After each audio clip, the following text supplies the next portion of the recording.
Video like जरूर कर लीजिए और ऐसे वीडियो लगातार फ्री में पाने के लिए चैनल को तुरंत सब्सक्राइब कर लीजिए और बेल आइकन को जरूर टैप कर लीजिए ताकि आगे भी सारे वीडियो आपको मिलते रहे। यूट्यूब में फॉलो करते हैं तो प्लीज ये वाला फ्री टेलीग्राम चैनल जरूर ज्वाइन कर लीजिएगा। सारे नोटिफिकेशन सारे अपडेट यहीं पे आते हैं, ध्यान रखिए। हेलो फ्रेंड्स, एग्जाम प्रिपरेशन में मैं प्रियंका एक बार फिर से आप सभी का स्वागत करती हूँ।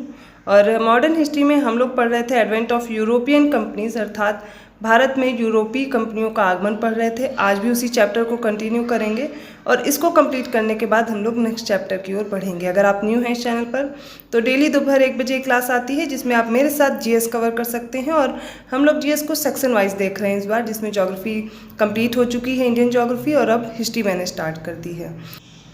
इसके साथ मैं आपको इन्फॉर्मेशन देना चाहूँगी कि अगर आप अदर कम्पिटिटिव एग्ज़ाम की प्रिपरेशन कर रहे हैं, जैसे कि आरओ री एग्ज़ाम के साथ साथ यूपी पीसीएस की या फिर अदर स्टेट पीसीएस एग्ज़ाम की प्रिपरेशन करना चाहते हैं, तो आप गूगल प्ले स्टोर पर जाएंगे और स्टडी फॉर सिविल सर्विसेज का ऐप जरूर डाउनलोड कर लीजिए। वहाँ पर आप अपना कोर्स परचेज कर सकते हैं और ज्ञान सर कूपन कोड अप्लाई करके आपको इंस्टेंट 20% ऑफ मिल जाएगा। ठीक है, तो आगे भी जो इनिशिएटिव हैं स्टडी फॉर सिविल सर्विसेज के, वो आपको ऐप में दिखेंगे। इसके अलावा किसी कोर्स की जानकारी आपको चाहिए तो आप कॉल या मैसेज करके, व्हाट्सएप मैसेज करके भी आप जानकारी ले सकते हैं। डिस्क्रिप्शन बॉक्स में मैंने नंबर दिया है, आप कॉल या मैसेज करके वहाँ पर आप पूछ सकते हैं। जो ये कंटेंट मैं पढ़ा रही हूँ इसमें सामान्य सी जानकारी के साथ आप मेरे साथ पढ़ रहे हैं। डिटेल एनालिसिस के साथ अगर आपको कंटेंट चाहिए या फिर पीडीएफ भी चाहिए तो आप पीडीएफ भी परचेज कर सकते हैं। आप उसी ऐप पर जाएंगे, स्टडी फॉर सिविल सर्विसेज के ऐप पर, वहाँ पर ये सारे कोर्सेज आपको मिल जाएंगे। तो ये तो हो गई आपके कोर्स से रिलेटेड जानकारी। आज का टॉपिक अपना स्टार्ट करते हैं। तो देखिए, अभी तक हम लोगों ने जो पढ़ा था उसमें देख लिया कौन कौन सी यूरोपियन कंपनी भारत आई थी। इसके साथ साथ अब देखेंगे जो जेम्स प्रथम द्वारा भेजे गए दूत थे भारत में। उसके बाद जो इससे महत्वपूर्ण, इससे रिलेटेड, इस चैप्टर से रिलेटेड महत्वपूर्ण वन लाइनर फैक्ट्स हैं, उनको कवर करके अगला चैप्टर स्टार्ट कर लेंगे। तो सबसे पहले देखिए जो आता है जेम्स प्रथम के द्वारा, कैप्टन हॉकिंस आता है इंडिया में। तो 1608 ईस्वी की बात है जब हेक्टर नामक पहला अंग्रेजी जहाज़ कैप्टन हॉकिंस के नेतृत्व में भारत आता है। और ये सबसे पहले पहुंचता कहाँ पे है, तो सूरत बंदरगाह पर। समुद्र के रास्ते भारत पहुंचने वाला पहला व्यक्ति कैप्टन हॉकिंस ही था। और इससे आप देखेंगे जहांगीर से मिलने आगरा भी पहुंचा था। और जहांगीर ने पहले हॉकिंस को सूरत में व्यापार करने की अनुमति दी, परंतु स्थानीय सौदागर और पुर्तगीज के विरोध के कारण इन्होंने अनुमति रद्द कर दी। मतलब जब इन्होंने अनुमति मांगी अपना व्यापार शुरू करने के लिए, सूरत में ही चाहते थे, अंग्रेज चाहते थे कि सूरत में अपना व्यापार शुरू कर लें। लेकिन वहाँ पर क्या होता है, जो जहांगीर होता है पहले तो बोल देता है हाँ आप अपना व्यापार कर सकते हैं, शुरू कर लीजिए, लेकिन इन पर भी दबाव बन जाता है क्योंकि यहाँ पर पुर्तगीज पहले से ही थे, व्यापार कर रहे थे, तो वो क्या करते हैं, विरोध अपना दिखाते हैं और उस विरोध के कारण ही फिर जहांगीर उन्हें मना कर देते हैं। फिर आगे आप देखेंगे 1612 ईस्वी की बात है। अब यहाँ पे वो समझ चुके थे, अंग्रेज समझ चुके थे कि ये क्यों ऐसा हो रहा है, तो वो भी चाहते थे कि वो कुछ ऐसा करे जिससे जहांगीर अर्थात मुगल बादशाह प्रभावित हो जाए उनसे और प्रभावित होकर के वो उन्हें अनुमति दे दें। तो 1612 ईस्वी में स्वाली के युद्ध में अंग्रेज कैप्टन होता है बेस्ट, ये पुर्तगीज सेना को परास्त कर देता है। अब इसकी वीरता देखते हैं तो 1603 में जहांगीर इनसे काफ़ी प्रभावित होते हैं कि इनको भी कोई हरा चुका है। क्योंकि देखो, जब पुर्तगालियों को मैं पढ़ा रही थी तो मैंने बताया था इन्होंने ब्लू वाटर पॉलिसी अपनाई थी। धीरे धीरे जितना भी समुद्री रास्ता था उन पर पुर्तगालियों का अधिकार हो चुका था। तो ये भी धमकी देते थे ना कि अगर आप मेरे साथ व्यापार नहीं करेंगे तो आपके जो समुद्री बेड़े हैं इनको गिरा दिया जाएगा, डुबो देंगे, ऐसे करके ये लोग इनको डरा करके रखते थे। इन लोग को लगता था कि इनकी जो नौसेना है वो बहुत ही शक्तिशाली है। बाद में क्या होता है, जहांगीर को लगता है कि इनसे भी कोई साहसी व्यक्ति है, तो फिर ये बाद में क्या करते हैं, अनुमति दे देते हैं 1613 में कि जहांगीर इनको बोलते हैं कि आप सूरत में अपनी स्थायी फैक्ट्री बना सकते हैं। इससे पहले ऐसा नहीं कि इन्होंने फैक्ट्री नहीं बनाई थी, इन्होंने चोरी छुपे से अपना व्यापार शुरू कर लिया था। अनुमति नहीं मिली थी, उसके बावजूद भी मसूलीपट्टनम में अपना व्यापार शुरू कर लेते हैं। बाद में इनको जब अनुमति मिल जाती है सूरत में, तो सबसे पहला जो कारखाना है ये अपना लगाते हैं सूरत में 1613 ईस्वी में। तो जो मैंने आपको बताया कि फैक्ट्री की स्थापना दक्षिण में ईस्ट इंडिया कंपनी ने पहला कारखाना कब बनाया, तो 1611 ईस्वी में मसूलीपट्टनम में। फिर 1613 में जब इनको अनुमति मिल जाती है तो सूरत में अंग्रेजों ने अपनी पहली स्थायी फैक्ट्री बना ली थी और इसका अध्यक्ष बनाया टॉमस एल्वर्ट को। और 1609 ईस्वी की बात है, जेम्स प्रथम ने कंपनी के व्यापारिक अधिकार जो हैं वो अनिश्चित काल के लिए बढ़ा दिया। पहले क्या था, इनको चार्टर मिला था 15 वर्ष के लिए, लेकिन बाद में जब सम्राट जेम्स प्रथम बनते हैं तो ये इस अधिकार को अनिश्चित काल के लिए बढ़ा देते हैं। इसके बाद टॉमस रो आता है, ठीक है, जेम्स प्रथम के दूत के रूप में 18 सितंबर 1615 को सूरत पहुंचा था। डेट ढंग से याद करते चलिएगा क्योंकि क्रोनोलॉजी में लगाने को आए या फिर 2 स्टेटमेंट वाइज क्वेश्चन आएंगे और पूछा जाएगा 2 से 3 स्टेटमेंट में कौन से करेक्ट हैं, तो कंफ्यूज नहीं होना है। 18 सितंबर 1615 में सूरत में पहुंचता है और 10 जनवरी 1616 ईस्वी में टॉमस रो भी जहांगीर से मिलने अजमेर पहुंचता है। 1632 में अंग्रेजों ने गोलकुंडा के बंदरगाहों से व्यापार का एकाधिकार प्राप्त कर लिया था और 1633 ईस्वी में पूर्वी तट पर अंग्रेजों ने अपना पहला कारखाना बालासोर और हरिहरपुरा में स्थापित किया था। एक एक डेट से आप देखते जाइए कैसे कैसे अपने आप को बढ़ा रहे हैं हर स्थान पे। 1639 ईस्वी में फ्रांसिस डे ने चंद्रगिरी के राजा से मद्रास को पट्टे पर लिया और वहां पर स्थापना की फोर्ट सेंट जॉर्ज की। 1661 में हमने पिछली क्लास में भी डिस्कस किया था, ब्रिटेन के राजा होते हैं चार्ल्स द्वितीय, इनका विवाह हो जाता है पुर्तगाली राजकुमारी होती कैथरीन और इसी दहेज में, इनकी शादी के दहेज में अंग्रेज इनको बम्बई दे देते हैं। राजा चार्ल्स ने 10 पाउंड पर अब वार्षिक किराए पर ईस्ट इंडिया कंपनी को इसे सौंप दिया, क्योंकि देखिए उनके तो कोई काम में आ नहीं रहा था तो उन्होंने किराए पर दे दिया ईस्ट इंडिया कंपनी को, जो कि यहाँ पर व्यापार पहले से कर रही थी। फिर गेराल्ड आंगियर को बम्बई का वास्तविक संस्थापक माना जाता है। यहाँ पर बोलते हैं कि बम्बई का जो जनक है वो कौन है, गेराल्ड आंगियर था।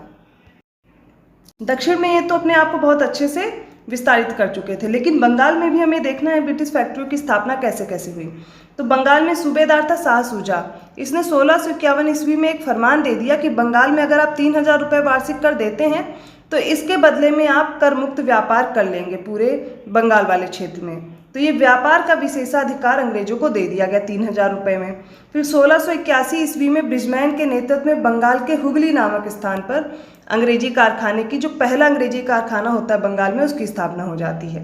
हुगली के बाद ये कासिम बाजार, पटना, राजमहल, इन सभी जगहों पर अपने कारखाने खोलते हैं। 1686 ईस्वी में अंग्रेजों और औरंगजेब के बीच भिड़ंत हो गई। क्यों? क्योंकि ये लूटपाट कर रहे थे, अंग्रेज वहाँ पे लूट कर रहे थे। इस वजह से औरंगजेब इनसे गुस्सा होकर के इनको क्या करते हैं, यहाँ से भगा देते हैं। तो लड़ाई में क्योंकि अंग्रेज हार जाते हैं तो हुगली से भागना पड़ जाता है। 1698 ईस्वी में बंगाल के सूबेदार होते हैं अजीमुस्सान। इन्होंने सूतानाती, कोलिकाता और गोविंदपुर, इन तीनों की जिम्मेदारी दे दी थी अंग्रेजों को। उस समय ये जो सूतानाती, कोलिकाता और गोविंदपुर था, इनका जमींदार इब्राहिम खां था। और ये जो चौप चारनाक होता है इन तीनों गांव को मिलाता है, सूतानाती, कोलिकाता और इसके साथ साथ गोविंदपुर, इसको मिला करके एक नया नगर बसा देता है कलकत्ता। इसी को बोला जाता है कलकत्ता की नींव चौप चारनाक ने रखी थी। ठीक है, इसीलिए इसको संस्थापक कहा जाता है। 1700 ईस्वी में कलकत्ता में अब फोर्ट विलियम की स्थापना करते हैं ये, और इसका गवर्नर बनाया जाता है चार्ल्स आयर को। 1700 ईस्वी में कलकत्ता को पहला प्रेसिडेंसी नगर भी घोषित कर दिया जाता है 1700 ईस्वी में। अब देखिए यहाँ पर तो हम लोगों ने फैक्ट्री की बात कर ली, अंग्रेजों ने कैसे अपनी फैक्ट्री बसाई, बंगाल में कैसे अपना विस्तार किया। अब इस चैप्टर को पूरा हम लोग कंप्लीट कर चुके हैं, लेकिन कुछ महत्वपूर्ण वन लाइनर फैक्ट हैं जिनसे प्रश्न हमेशा पूछे जाते हैं, वो एक साथ अब हम लोग पढ़ेंगे। महत्वपूर्ण वन लाइनर तथ्य में आप देखेंगे, सबसे पहले ब्रिटिश रेजिडेंट कर्नल आउट्रम की रिपोर्ट थी। इस आधार पर अवध का विलय कर लिया जाता है 1856 ईस्वी में, और ये ब्रिटिश भारत में मिला लिया जाता है। मुगल सम्राट 1803 ईस्वी से ब्रिटिश संरक्षण में रहने लगा था, लेकिन मान मर्यादा संबंधित उनके दावे स्वीकृत थे। ब्रिटिश गवर्नर जनरल ने बादशाह साफ समझा दिया कि आपकी बादशाहत नाम मात्र की है, और ब्रिटिश गवर्नर जनरल ऑकलैंड ने बादशाह को अपने दावे और अधिकार छोड़ने को कहा। डलहौजी ने सम्राट को लाल किले से हटने के लिए कहा, बादशाह की उपाधि छोड़ देने और अपने उत्तराधिकारी नामजद करने का भी अधिकार छोड़ देने को कहा। और लॉर्ड कैनिंग ने यह घोषणा की कि बहादुर शाह की मृत्यु के पश्चात मुगलों को राजा की उपाधि नहीं मिलेगी। अब एक बात समझिए, इतनी चीज़ें जो आपको बताई गई हैं वो अब आगे आगे जब ये बढ़ते जाते हैं आपको याद रखना है कि 1857 का विद्रोह हुआ था। क्यों हुआ था? क्योंकि उससे पहले इन लोगों ने इतना त्राही कर ली थी, पूरे भारत में इतना शोषण कर रखा था कि सभी इनसे परेशान होकर के एक विद्रोह कर देते हैं। धीरे धीरे ये विद्रोह में जीत जाते हैं। इन्होंने क्या किया था? क्रांति को दबाने का कार्य किया। ये जो मुगल बादशाह हैं, अब आप देखेंगे औरंगजेब के बाद जैसे औरंगजेब की मृत्यु होती है, कोई भी ढंग का बादशाह नहीं रहता है, तो धीरे धीरे इनका पतन भी स्टार्ट हो जाता है। एक समय ऐसा आता है कि ये ब्रिटिश संरक्षण में आ जाते हैं, ठीक है, लेकिन अभी तक बस नाम मात्र के रहते हैं बादशाह, तो इनके नाम से कार्यकलाप होते हैं। और कुछ दिन बाद क्या होगा कि ये सीधे पेंशन पे आ जाते हैं। ये आप इनके हालात अभी आगे जैसे ही पढ़ते जाएंगे और समझते जाएंगे। देखिए, ये जो नोट्स आपको प्रोवाइड किए जा रहे हैं, जिनसे आपको पढ़ाया जा रहा है, ये लेटेस्ट ट्रेंड और पैटर्न को ध्यान में रखते हुए ये कंटेंट प्रिपेयर किया गया, जिनसे प्रश्न आते हैं और यहाँ से आपके प्रश्न आसानी से हल हो सकते हैं। अगर आपको इनकी PDF चाहिए तो स्टडी फॉर सिविल सर्विसेज का आप ऐप डाउनलोड कर लीजिए, वहाँ पर ये PDF आप परचेज कर सकते हैं। और मैंने आपको पहले भी बताया कि अगर आप अभी ऑफ चाहते हैं तो ज्ञान सर कूपन कोड अप्लाई करेंगे, आपको तुरंत 20% ऑफ मिल जाएगा, तो वहाँ पर आप कोर्स परचेज कर सकते हैं। तो इसमें जो भी और फैक्ट्स हैं मेरे साथ आप पढ़ते रहिए, आगे इनको और अच्छे से आप बेहतर तरीके से समझते रहेंगे। कुछ तथ्य मैं हर चैप्टर के लास्ट में कोशिश करूंगी बताने की, और इसके बाद नया चैप्टर स्टार्ट होगा जिसमें हम लोग मुगल साम्राज्य का पतन ही पढ़ने वाले हैं। कंपनी द्वारा निर्यात के लिए सामान खरीदने हेतु प्रयुक्त बंगाल का जो राजस्व है वह अधिशेष निवेश कहलाता था। और जो बक्सर का युद्ध होता है, सबको डेट याद होगी, 1764 ईस्वी में होता है। इसके बाद जो बंगाल, बिहार और उड़ीसा का राजस्व है ये आ जाता है अंग्रेजों के पूर्ण नियंत्रण में, जिसका उपयोग वे किस में करते हैं, भारत से कच्चा माल खरीदने में करते थे। भारत से कच्चा माल खरीद के लेके जाते थे और वहाँ पर क्या करते थे, यहाँ से अपने यहाँ से जो बना हुआ सामान आता था वो यहाँ पर बेचने का कार्य करते थे, यहाँ से आयात कर लेते थे, जिसे वे निवेश कहते थे। दूसरी ओर अब 1765 के बाद से भारतीयों से कच्चा माल खरीदने के लिए यूरोप, इंग्लैंड से महंगी धातुओं, धन का भारत में आना बिल्कुल बंद हो गया, और इस व्यवस्था को पर्शियल स्पीयर ने खुली और बेसम लूट की संज्ञा दी थी। देखिए, जब सबसे पहला युद्ध इनसे होता है प्लासी का युद्ध, इसमें क्या होता है कि अंग्रेजों की जो जीत थी वो कुछ खास तरीके से नहीं बोला गया कि इनका विस्तार हो गया भारत में, लेकिन जब ये बक्सर के युद्ध में जीत जाते हैं तो ये इनकी निर्णायक जीत होती है और इनके हाथ में आ जाता है बंगाल, बिहार और उड़ीसा। ये क्या करते हैं, इलाहाबाद की संधि करते हैं। किसके साथ करते हैं, मुगल बादशाह के साथ भी करते हैं और अवध के नवाब के साथ भी करते हैं। और ये क्या करते हैं, यहाँ से फिर द्वैत शासन लग जाता है बंगाल में। ठीक है, बंगाल में द्वैत शासन लगता है। इसके बाद ये इतनी लूटपाट करते हैं, इतना पैसा खाते हैं कि आप देखेंगे बहुत भयंकर अकाल भी पड़ते हैं इस समय पर। इसका खामियाजा जनता भुगतती है। तो ये सब चीज़ें अभी आगे हम लोग डिस्कस करेंगे, लेकिन ये जो बीच बीच में फैक्ट्स आते जा रहे हैं वो मैं बता रही हूँ। क्या करते हैं, यहाँ से कच्चा माल तो ले जाते हैं अपने यहाँ, उसको निवेश बोलते थे। कच्चा माल ले जा करके यहाँ पर ज़बरदस्ती अपना माल बनवा के यहाँ पर आकर के बेचने का कार्य करते थे, बहुत ज़्यादा मुनाफा कमाने का कार्य करते थे। इसीलिए आप यहाँ पर देखेंगे जो इंडस्ट्रियलाइजेशन है, औद्योगिकीकरण है, ये बिल्कुल ही नहीं हो पाता है। लाहौर की संधि होती 9 मार्च 1846 ईस्वी को अंग्रेजों और सिखों के मध्य हुई थी। संधि की प्रमुख शर्तें देख लीजिए कौन कौन सी थीं।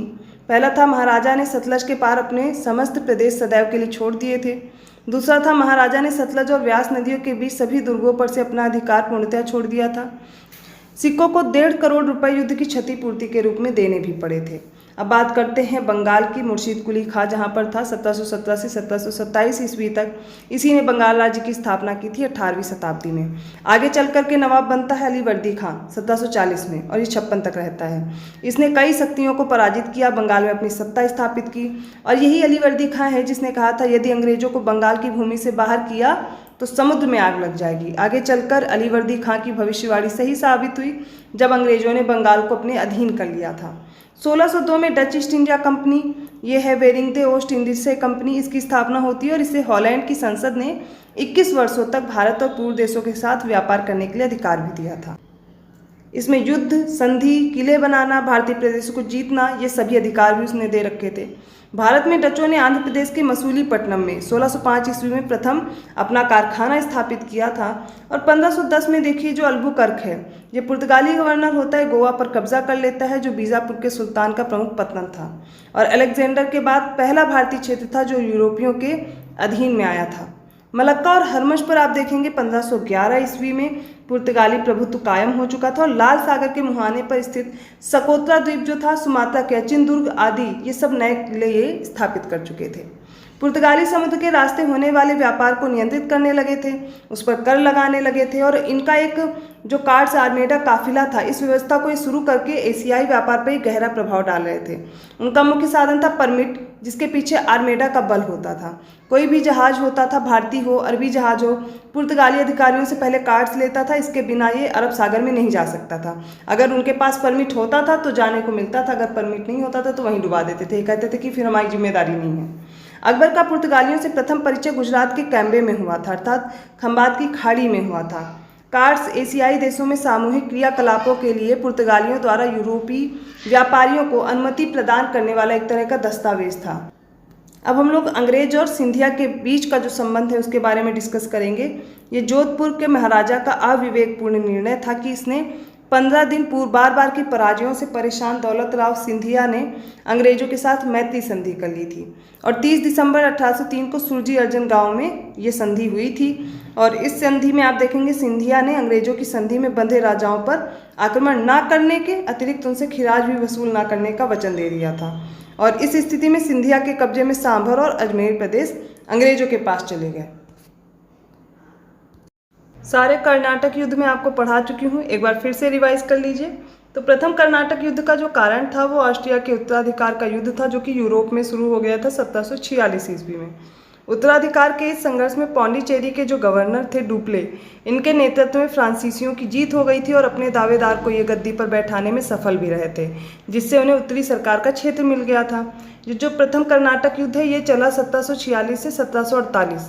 इसमें अंग्रेज एडमिरल बर्नेट के नेतृत्व में अंग्रेजी सेना द्वारा कुछ फ्रांसीसी जहाज़ों पर अधिकार कर लिया जाता है। बदले में फ्रांसीसी गवर्नर होता है ला बुर्देने, इसके सहयोग से डुप्ले ने मद्रास के अंग्रेज गवर्नर मोर्स को आत्मसमर्पण के लिए मजबूर कर लिया। अब इस युद्ध को सेंट थोमे के युद्ध के नाम से भी जानते हैं और इस युद्ध की समाप्ति होती है एक्सला-सेपल की संधि से। मद्रास फिर से अंग्रेजों को वापस लौटा दिया जाता है। वर्ष 1661 में कंपनी ने अंग्रेज अधिकारी फॉक्स क्रॉफ्ट को मद्रास का गवर्नर नियुक्त किया था और कर्नाटक में काउंट डी लाली ने अपने सैन्य अभियानों में भारतीय तटों पर अंग्रेजों के किलाबंद स्थलों पर कब्जा जमाने और कंपनी के प्रशासन के लिए आवश्यक माने गए सुधारों को लागू करने पर जोर दिया। 1756 में कलकत्ता पर पुनः अधिकार करने के लिए समुद्र के रास्ते लॉर्ड क्लाइव के सहायक के रूप में वॉटसन को भेजा गया था। बक्सर का युद्ध तो आप देख रहे हैं, बार बार मैं इसको डिस्कस कर रही हूँ, 1764 में हुआ था। लेकिन 1765 ईस्वी में कंपनी और मुगल सम्राट शाह आलम द्वितीय के बीच इलाहाबाद की संधि संपन्न होती है। अब इस संधि में कुल 11 उपबंध किए गए थे। कौन कौन से, एक एक करके देख लीजिए। देखिए, 2 संधि हुई थी, एक हुई थी अवध के नवाब के साथ और दूसरी हुई थी मुगल सम्राट के साथ। तो अवध से कड़ा और इलाहाबाद लेकर के मुगल बादशाह को दे दिए गए थे। दूसरा देखिए क्या हुआ, मुगल बादशाह ने बंगाल, बिहार और उड़ीसा इन तीनों की दीवानी अंग्रेजों को दे दी थी। अंग्रेजों ने मुगल बादशाह को 26 लाख रुपया प्रतिवर्ष देने के लिए स्वीकार किया था। अंग्रेजों ने हैदराबाद के उत्तर के जिलों उत्तरी सरकार को जागीर के रूप में मुगल बादशाह से प्राप्त किया। उपरोक्त जो 4 उपबंध हैं, इसके अलावा शेष 7 उपबंध नवाब के साथ किए गए थे। जैसे कि शुजाउद्दौला संधि के निष्पादन के तत्काल बाद 50 लाख रुपए एक ही किस्त में अंग्रेजों को ना देकर 9 किस्तों में देने के लिए तैयार हुआ था। अर्थात जो शुजाउद्दौला था 50 लाख रुपए इसने दिए थे अंग्रेजों को। तो ये जो फैक्ट्स आपको दिए गए हैं, ये शर्तें दी गई हैं, ये इलाहाबाद की संधि से रिलेटेड हैं, जो कि नवाब के साथ भी हुई थी और मुगल बादशाह के साथ हुई थी और ये रॉबर्ट क्लाइव के द्वारा हुई थी। रंजीत सिंह का वित्त मंत्री था दीनानाथ, फकीर अजीजुद्दीन इनका विदेश मंत्री था और रंजीत सिंह की जो विशेष आदर्श सेना थी उसे फौजे खास कहते थे। इसका गठन हुआ था 1822 में जनरल वंतुरा तथा आलार्ड द्वारा किया गया था और इलाही बख्श उनके तोपखाने का कार्यवाह था। तो ये हमने जो आज फैक्ट्स पढ़े, इसमें आपका चैप्टर कंप्लीट हो गया है। एडवेंट ऑफ यूरोपियन कंपनीज, अर्थात भारत में जो यूरोपीय आए थे उसको हम लोग आज कंप्लीट कर चुके हैं। इस चैप्टर में अभी भी कोई कन्फ्यूज़न है किसी डेट को लेकर के, या आपको कोई भी कॉन्सेप्ट समझ में नहीं आया, कोई भी फैक्ट नहीं समझ आया है, तो आप मुझसे कमेंट करके पूछ सकते हैं। इस पूरे चैप्टर को अब आप 1-2 बार रिवाइज कीजिए, 1-2 बार रिपीट करके सारे फैक्ट्स आपको लर्न करने हैं, क्योंकि आपके एग्जाम पॉइंट ऑफ व्यू से इंपॉर्टेंट हैं। अगर वीडियो अच्छा लगा प्लीज़ लाइक कीजिए, चैनल को सब्सक्राइब कीजिए और लोगों को शेयर करते रहिए। इसके साथ साथ अगर आप कोई भी पेड कोर्स ज्वाइन करना चाहते हैं या फिर इसकी PDF पाना चाहते हैं और डिटेल में एनालिसिस भी चाहते हैं, तो आपको फुल पेड कोर्स ज्वाइन करना होगा। उसके लिए आप जो नंबर्स दिए गए हैं उन पर कॉन्टैक्ट करके जानकारी ले सकते हैं। ये नंबर्स मैं आपको दिखा दे रही हूँ। और इसके साथ साथ आप सबसे बेहतर रहेगा स्टडी फॉर सिविल सर्विसेज का ऐप डाउनलोड कर लें, वहाँ पर आपको सारी जानकारी दे दी जाएगी। तो मिलती हूँ अगली क्लास में, तब तक के लिए धन्यवाद।